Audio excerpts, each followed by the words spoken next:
prepared to be afraid.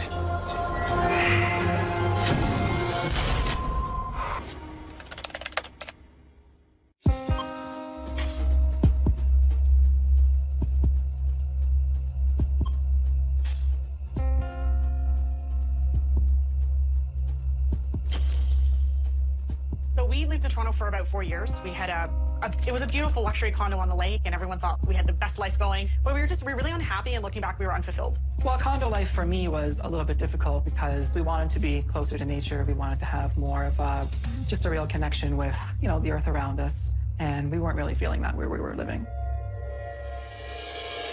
We went on the hunt for a house. And so I said to Jennifer, let's go out to this place called Brantford, which I hadn't even heard of before. As we were getting closer and closer to the house, we were getting more skeptical because it was kind of like a subdivision that we were driving through. And we pulled up to this little house on the hill. We both instantly fell in love with it, and everyone thought we were crazy.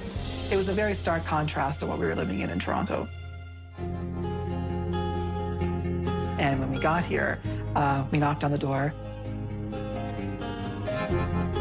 And this older gentleman came to the door. He was well into his 90s.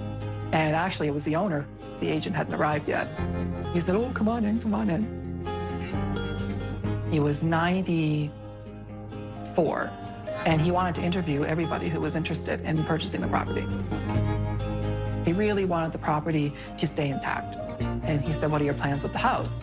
And I said, "Well, Jack, I think it needs a paint job, to be honest, so I think I might paint it if you don't mind." And he said, "No, that's fine." Jack's wife died when he was in his 70s, I believe, and he believed that he would probably die soon after. He didn't expect to be here as long as he was here for. Jack took a liking to Jen and Daryl and sold them the house. We moved in September 30th of 2011. What we thought was a paint job turned into a complete gut job. It was during the renovation that Jen and Daryl began to notice strange things. Paintbrushes will go missing, keys will go missing. I had a book that went missing.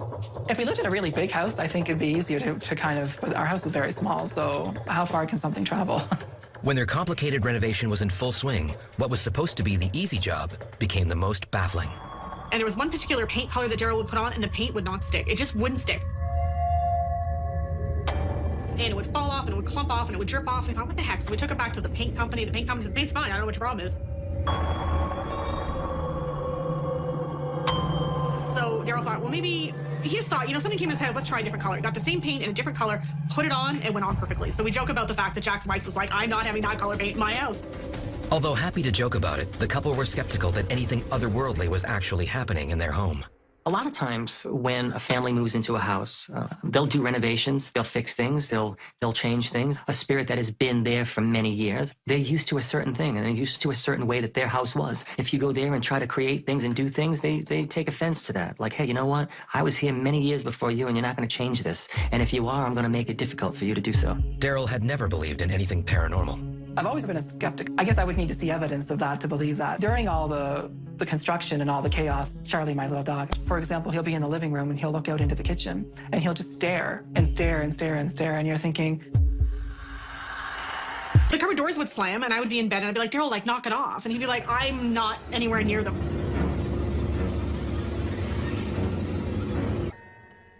Okay, this is real, this is happening. The neighbor, Janet, had let me know. A new wave of paranormal events started. I went for a walk, and I took the dog, and the dog started barking his head off. It's a 2-floor, big yard, so we were really happy with it. And it was only 2 blocks down from the school where Emily would be going to. We moved in July, beautiful weather. The neighbors were real nice. They came out and helped me move the stuff in. I really did think everything was left behind. And we started having experiences at the house that we're at now. Started hearing, walking across the ceiling. And it's like, okay, we know nobody's up there. We'd hear footsteps again, so I'd run up there and...